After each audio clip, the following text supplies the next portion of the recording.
Hello बच्चों, आइए प्रश्न को पढ़ते हैं। सिद्ध कीजिए कि क्रम से रेखाएं 5x प्लस 3y बराबर 9, x बराबर 3y, 2x बराबर y, x प्लस 4y बराबर 2 बराबर प्लस 2 बराबर 0 को लेने से बना चतुर्भुज चक्रीय होता है।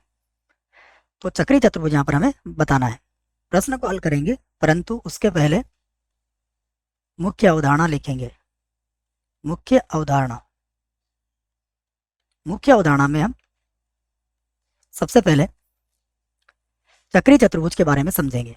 तो हमें याद होना चाहिए चक्रीय चतुर्भुज चक्रीय चतुर्भुज चक्रीय चतुर्भुज के चारों शीर्ष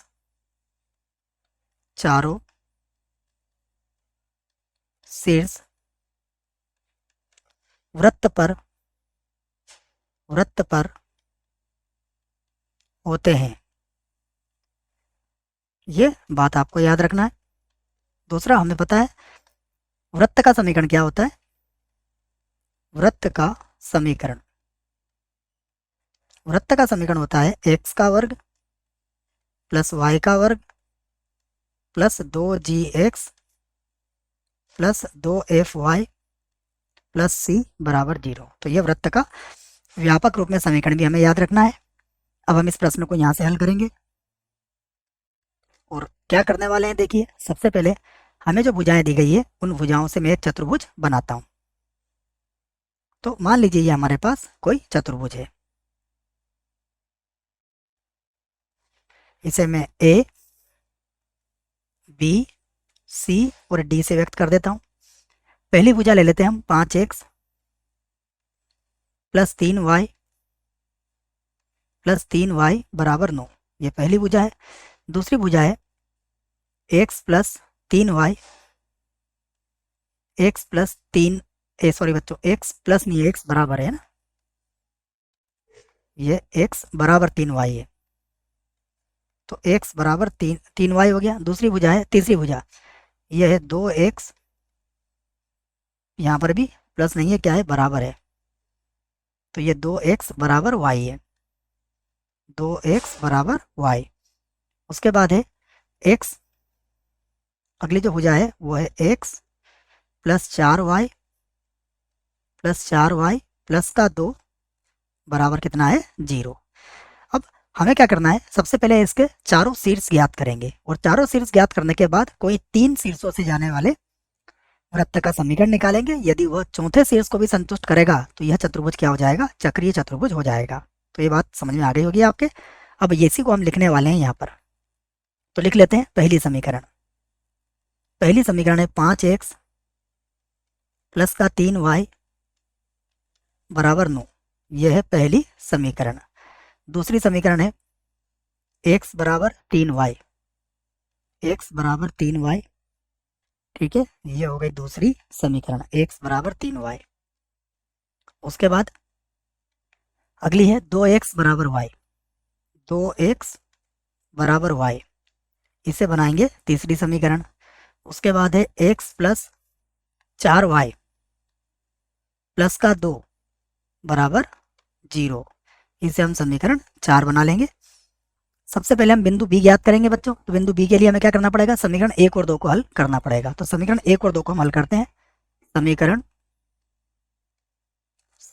1 व 2 से, 1 और 2 से अगर हम हल करते हैं तो देखिएगा, समीकरण 1 है हमारे पास 5x प्लस 3y बराबर 9। तो इसमें मैं x का मान रख दूंगा, तो ये हो जाएगा 5 गुणा 3y, 5 गुणा में होगा 3y प्लस ये हो जाएगा फिर से 3y और बराबर कितना है, बराबर है 9। तो ये हो गया 15 और 3 18। यहाँ से देखिएगा 15 और 3 18y, तो 18y बराबर 9। इसका अर्थ हुआ y बराबर कितना हो गया, 1/2। तो यदि y बराबर 1/2 तो x बराबर कितना है, 3y, 3 से गुणा करेंगे तो 3/2 हो जाएगा, 3/2 हो जाएगा। तो हमारे पास बिंदु बी हमें मिल चुका है। बिंदु बी में लिख देता हूँ, बिंदु बी ये हो जाएगा 3/2 कॉमा 1/2। अब हम समीकरण 2 व 3 को हल करेंगे, 2 व 3 से। तो समीकरण 2 कितनी है, ये x प्लस x बराबर 3y, यहाँ लिख दिया मैंने x बराबर 3 और y की जगह पे क्या लिख दूंगा मैं 2x, ठीक है ना, y की जगह क्या आ जाएगा 2x, 2x हल करेंगे तो देखिए x बराबर कितना आ जाएगा 0, तथा यदि x का मान 0 रखेंगे तो y बराबर भी कितना आ जाएगा 0। तो यहाँ से अगर आप देखेंगे तो बिंदु C कितना आया, मूल बिंदु, बिंदु C के निर्देशांक आए हैं 0,0। ये बिंदु C हमारे पास आ चुका है। अब हम क्या करेंगे, इसको समीकरण 3 और 4 को हल करेंगे। तो समीकरण 3 व 4 से 3 और 4 को हल करिए। देखिए तो समीकरण नंबर 4 क्या है हमारी, x प्लस 4y, तो x प्लस 4 लिख देता हूं मैं, x प्लस 4, और देखिए y का मान क्या रख दोगे आप 2x, y का मान रख दोगे 2x, और प्लस कितना है 2, प्लस है 2 बराबर 0। तो ये हो जाएगा 4 का बड़ा 2 बार बोलेंगे तो 8, और एक 9x, 9x बराबर हो जाएगा माइनस का 2। तो यहाँ से देखिए x बराबर हो जाएगा माइनस का 2/9, ये x का मान हो जाएगा माइनस का 2/9। अब ये मान कहाँ रख देंगे हम, समीकरण 3 में। तो y बराबर कितना है 2x, y बराबर कितना है 2, और गुणा x का मान कितना है माइनस 2/9, अर्थात कितना हो गया माइनस का 4/9। तो यहाँ पर बिंदु हमें क्या मिल चुका है D। बिंदु D के निर्देशांक भी मैं यहाँ लिख देता हूँ। बिंदु D के निर्देशांक देखिए x का मान आया माइनस का 2/9 और माइनस का 4/9, 3g बराबर माइनस का 20 बटे में कितना है 6। तो यहाँ से g बराबर माइनस का 20/6, और एक बार और हो जाएगा 3। तो इसको क्या करेंगे 2 से काट देंगे, तो माइनस का 10 बटे में आ जाएगा 9। अब हम वृत्त का समीकरण लिख सकते हैं। तो वृत्त का समीकरण हो जाएगा x का वर्ग प्लस y का वर्ग माइनस का, देखिए 10 का 2 से गुणा करेंगे तो 20 हो जाएगा ये। तो ये हो जाएगा 20/9, 20 और बटे में कितना आ जाएगा 9x। उसके बाद देखिए f का मान कितना है, f का मान है 5/6, तो 5/6 को भी हल कर लेंगे हम। ये 5/6 था ना बच्चों, देख लेते हैं, हाँ जी हाँ 5/6 ये। तो ये हो जाएगा हमारे पास 10, 5 को 2 से गुणा करेंगे तो ये हो जाएगा 10/6 y, और c का मान किसके बराबर है 0 के बराबर है। चाहे तो हम इसे लिख सकते हैं x का वर्ग प्लस y का वर्ग माइनस का 20/9 x प्लस 5/3 y बराबर 0। तो ये हमारे पास वृत्त का समीकरण आ जाएगा। ठीक है, तो ये हमने वृत्त का समीकरण यहाँ लिख लिया। देखिए इसको हम बना लेते हैं वृत्त का समीकरण। तो ये समीकरण 8 बन जाएगी हमारी, ये हो जाएगी समीकरण नंबर 8। अब हम एक और बिंदु निकाल लेते हैं। देखो तो ये बिंदु हमारे पास है समीकरण 1 और 4 का प्रतिच्छेद बिंदु। समीकरण 1 व 4 से, समीकरण 1 और 4 से देखिए क्या होगा। समीकरण नंबर 1 क्या थी हमारे पास, इसको देख लेते हैं। समीकरण 1 थी हमारे पास 5x प्लस 3y बराबर 9, 5x प्लस 3y बराबर कितनी हो गई है 9। ठीक है, उसके बाद ये था हमारे पास x प्लस 4y बराबर 2, x प्लस 4y बराबर 2, तो x प्लस 4y प्लस 2 थी, तो मैं इसको 5 से गुणा कर देता हूँ। तो ये हो जाएगा 5x, 5 चौक हो जाएगा 20, और माइनस का हो जाएगा 10। अब हम इसको हल कर लेते हैं। तो ये माइनस और ये प्लस हो जाएगा। इसको यहाँ से मिटा देते हैं, तो ये हो जाएगा हमारे पास, ये कट जाएगा, तो ये हो गया माइनस का 17 वाई और ये हो गया 19। तो वाई का मान आ गया, वाई का मान आ गया 19 या माइनस का 19/17। अब ये हमें एक्स का मान निकालना है, तो एक्स बराबर माइनस का 2 और माइनस का 4 वाई हो जाएगा, तो माइनस का 19 बटा हो जाएगा 17। तो एक्स बराबर देखिए 17 दूना कितना हो जाएगा 34। ठीक है बच्चों, यही था ना हमारे पास, देख रहे थे माइनस का 2 और माइनस का 4 वाई था। हाँ, तो 17 दूना कितना हो जाएगा 34।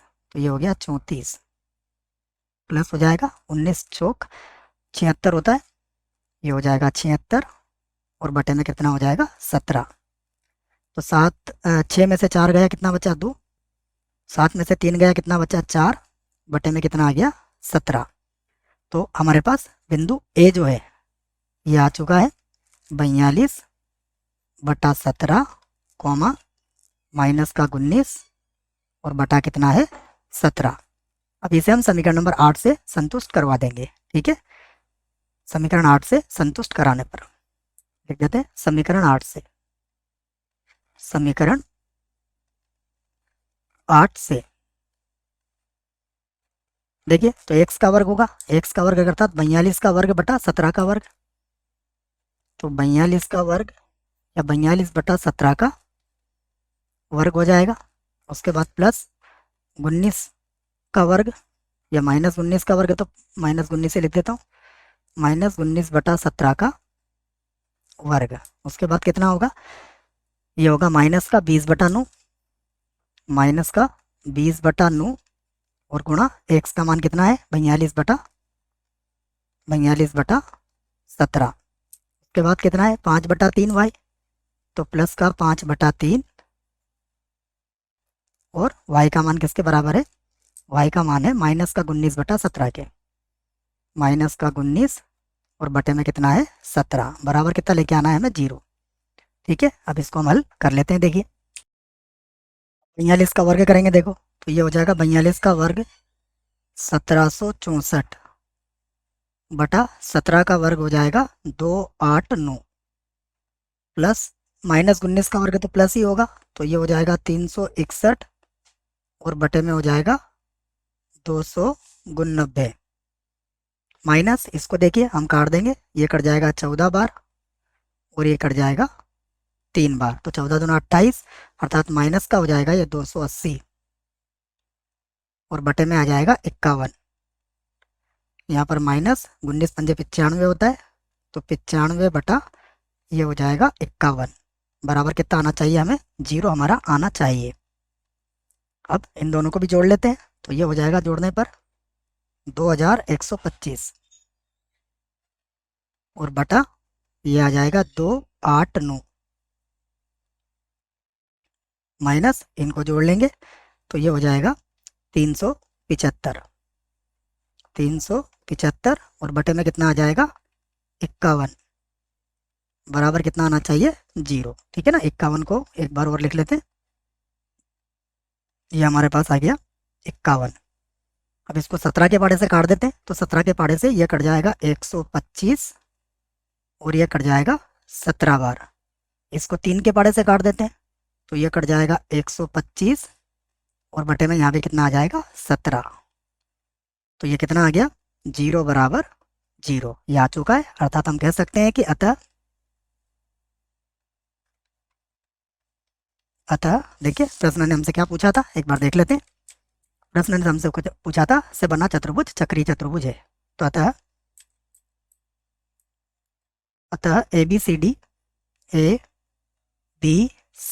डी एक चक्रीय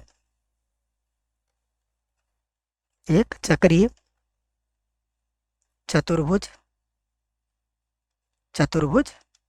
है। मुझे आशा है बच्चों प्रश्न का उत्तर समझ में आया होगा। धन्यवाद।